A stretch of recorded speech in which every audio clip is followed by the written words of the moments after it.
My name is Elizabeth Anderson. Everyone calls me Betty. I just turned 65, but I still feel young at heart.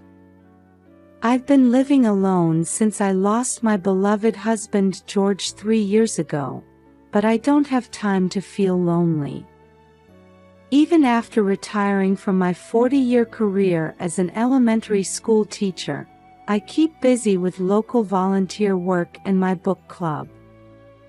My motto is, life is a continuous learning experience. George used to laugh and say, "You can't stop being a teacher, even in retirement, can you?" My greatest joy is spending time with my son Michael and his family. Especially my 3-year-old grandson Tommy, who's the light of my life. Just seeing his smile warms my heart. Tomorrow is Tommy's 3rd birthday. I'm so excited already. Michael and Sarah seem to be busy with work, but we're planning to celebrate together over a video call. Yesterday, I went shopping for presents. I bought a dinosaur picture book and a cute dinosaur stuffed animal, both of which Tommy loves. I'm already imagining how happy he'll be, and it fills me with joy. The morning sunlight streaming through the window woke me up. I glanced at the clock. It was only 6 a.m. But today is Tommy's 3rd birthday, and I'm too excited to sleep any longer. I got out of bed and made some coffee first thing. With a warm cup in hand, I headed to the living room. On the table lay the presents I had carefully wrapped last night. I couldn't help but smile.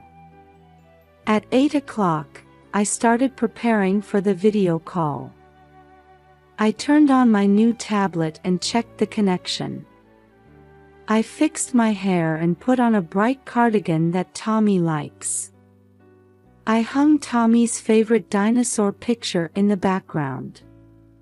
At 9 a.m., the appointed time, I nervously pressed the call button. As the ringtone sounded, my heart started racing. The screen brightened, and Tommy's face appeared.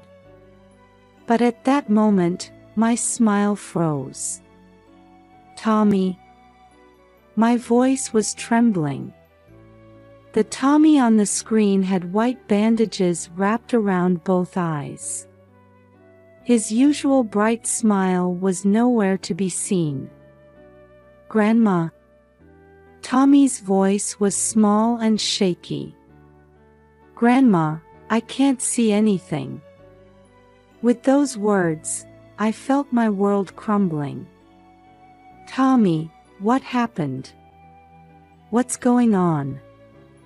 I asked frantically. But Tommy remained silent, just trembling his small body. "Michael? Sarah? Are you there?" I called out desperately, but there was no answer. Around Tommy, there were no birthday decorations or cake to be seen. Just white walls and a dimly lit room. What kind of special birthday is this? "Tommy, it's okay. Grandma's coming right away, all right?" Tommy nodded faintly at my words. The video call suddenly cut off. I tried calling back, but couldn't get through. As my mind went blank, I immediately decided to take action. With shaking hands, I grabbed my car keys and rushed out of the house. It's a 3-hour drive to Michael's house. On the way, I called Michael and Sarah's cell phones multiple times, but neither answered. Anxiety and fear spread through my chest, but I told myself I needed to stay calm for Tommy's sake. 3 hours later, I arrived at Michael's house. I knocked on the front door, but there was no response. "Tommy." "It's Grandma," I called out, and I heard a faint noise. Deciding it was an emergency, I used the spare key I had been given before to enter the house. In the dim interior, I found a frightened Tommy. "Grandma." Tommy ran towards me, crying. "It's okay, Tommy. You're safe now." I hugged my grandson tightly. I carefully removed the bandages from Tommy's eyes. Fortunately, there didn't seem to be any major injuries, but there were bruises around his eyes.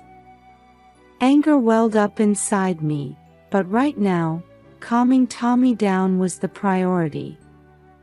"Tommy, let's go home with Grandma," I said gently while quickly packing his things.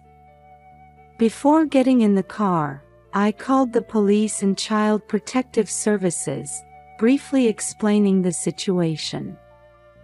Following their instructions, I decided to move Tommy to a safe place. As I drove, my resolve solidified. What should I do next to uncover the truth and protect Tommy? It's going to be a long night. By the time I brought Tommy back to my house and finally settled him down, it was late into the night.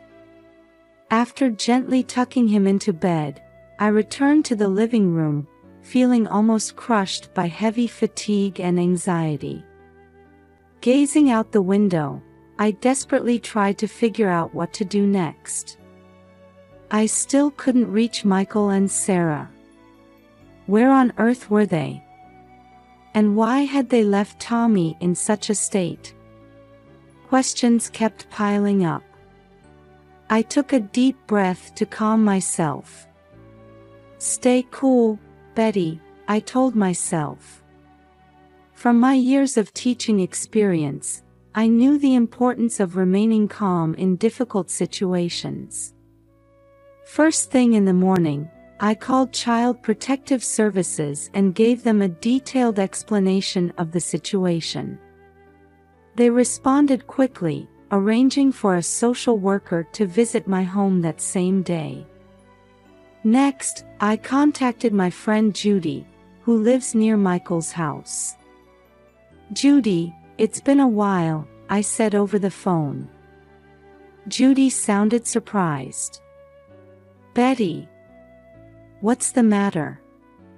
Did something happen?" I took a deep breath and briefly explained the situation. Judy's voice was clearly shaken.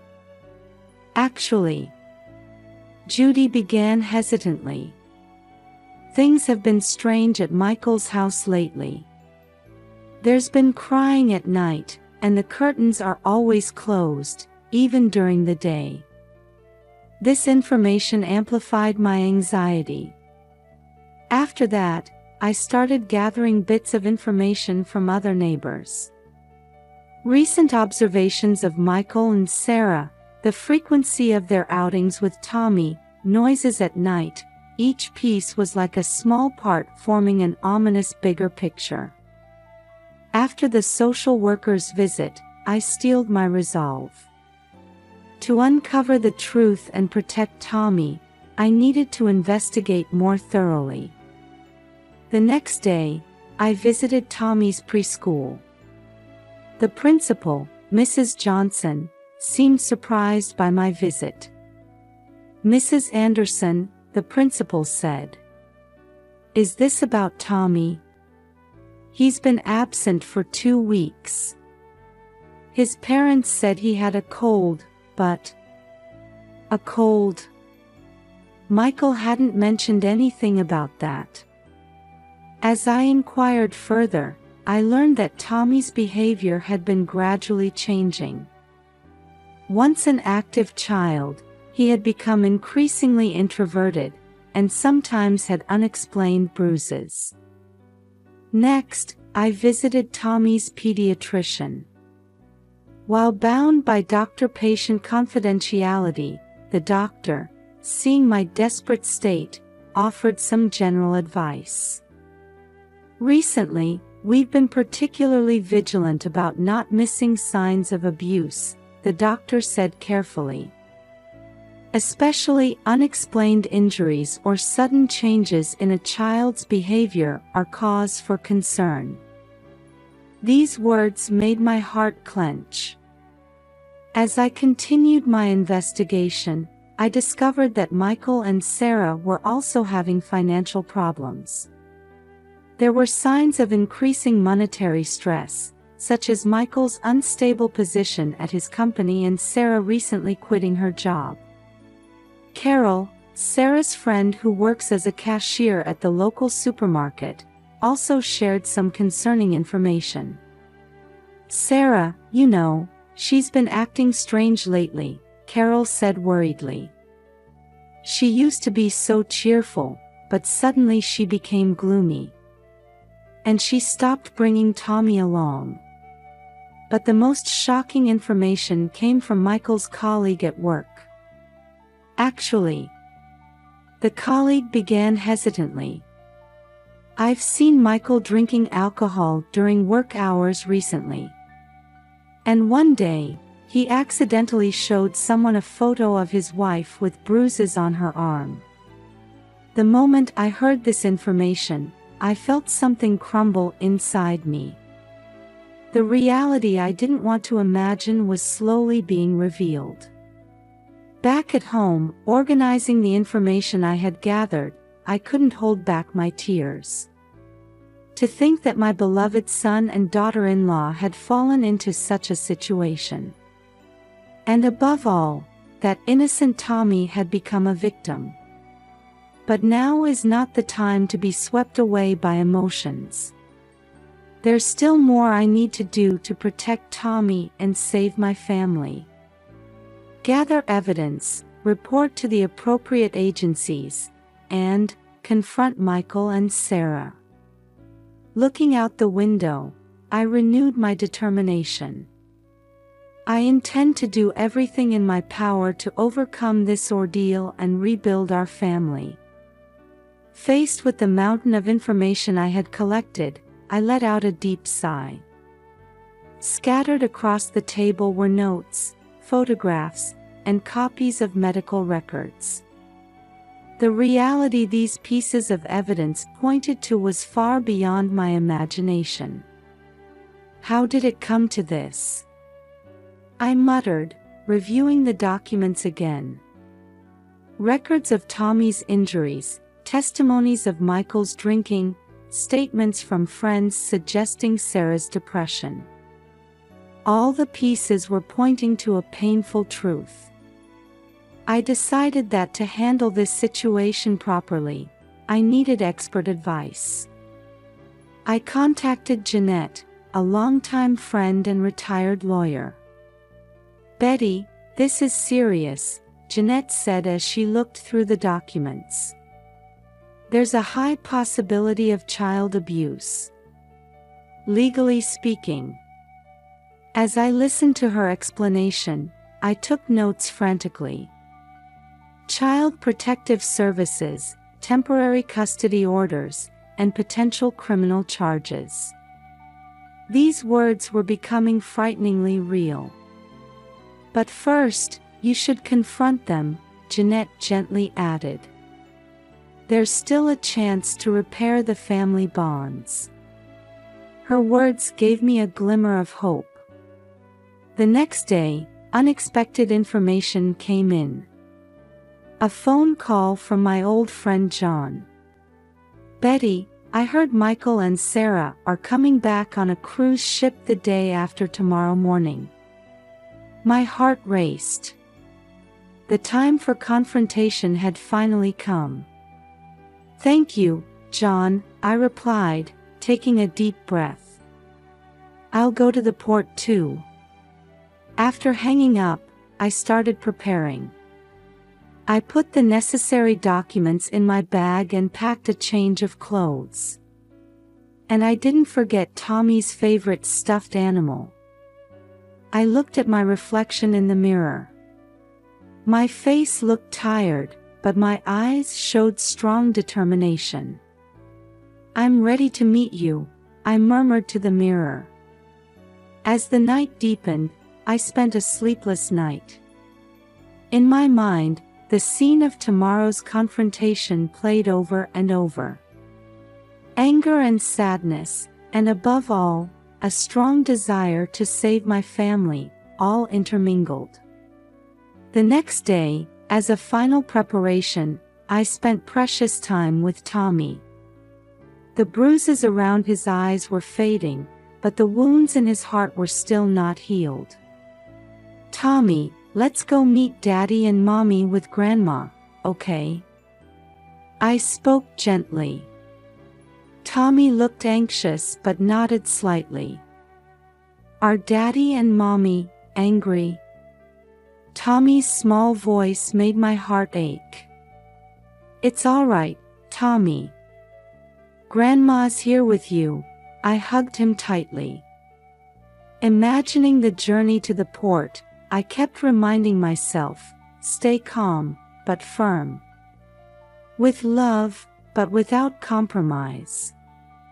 The weight of the documents in my bag tells the gravity of this situation. But even heavier is the importance of this confrontation that could determine the future of our family. Tomorrow morning, we'll head to the port. There, we'll face the truth that has been hidden for so long. And no matter how painful it may be, I believe it will be the first step in repairing our family bonds. All right, everything's ready. I took a deep breath and closed my eyes, preparing for tomorrow. Passengers are disembarking one after another from the cruise ship that has arrived at the port. My eyes are desperately searching for Michael and Sarah. Holding Tommy's small hand tightly, my heart is pounding fiercely. And then, finally, I saw them. "Michael! Sarah!"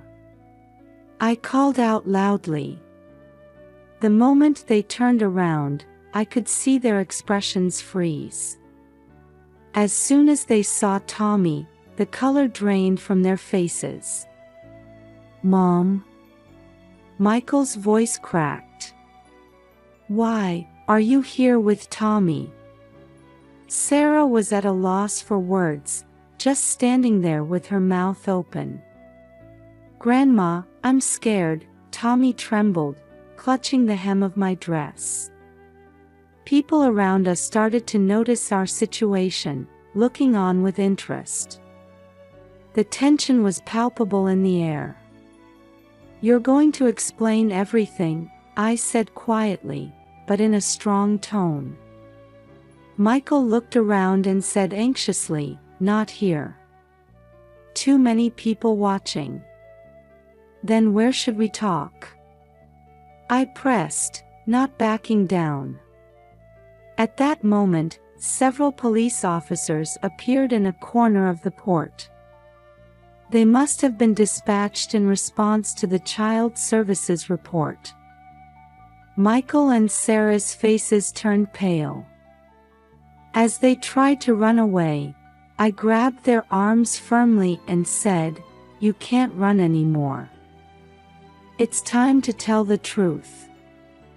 The police intervened and guided all of us to a quiet room. There, the shocking truth was revealed. Michael let out a deep sigh and began to speak. "Mom, we couldn't take it anymore." Sarah continued, crying, "The stress from work, the debts, and... Does that give you the right to abuse Tommy?" My voice was shaking with anger. Michael covered his face and said with a choked voice, "At first, it was just scolding. But gradually, it escalated. One day, I impulsively..." Michael's voice broke off. "I pushed Tommy hard. He fell and hit his eye. I was overwhelmed by a complex mix of emotions, anger, sadness, and love for my grandson. Why didn't you ask me for help? My voice was trembling. We were ashamed, couldn't tell anyone. Michael's answer made my heart ache. The police officers were watching the situation with stern expressions, but one female officer was gently talking to Tommy. "It's okay now, Tommy. You're safe," she said. At those words, Tommy's body seemed to relax a little. Michael and Sarah were arrested, and Tommy was placed under the protection of Child Protective Services. Witnessing the breakdown of my family, my heart was in turmoil. However, I couldn't help but feel a slight relief that Tommy's safety was now assured. Epilogue. 6 months have passed since then. Michael and Sarah received suspended sentences and are participating in a strict rehabilitation program. Ironically, they ended up being exposed to the public eye they had feared so much. Tommy came to live with me, and day by day, we're working on healing his heart and body. "Grandma, can we go to the park today?" Tommy asks at the breakfast table. The wounds around his eyes have healed, and his smile is slowly returning. "Of course, Tommy," I smile at him gently. The road to rebuilding our family is long and difficult, but I haven't given up hope. Michael and Sarah are sincerely reflecting on their actions and, while receiving counseling, are trying to gradually repair their relationship with Tommy. "Betty, thank you so much," Sarah said tearfully during a recent visit. "If you hadn't taken action, we would have sunk into a bottomless pit." The family bonds have been deeply wounded, but I believe that with love, patience, and above all, hope, they will surely heal someday. By overcoming this ordeal, our family will become stronger. I firmly believe that the future reflected in Tommy's smile will be filled with happiness.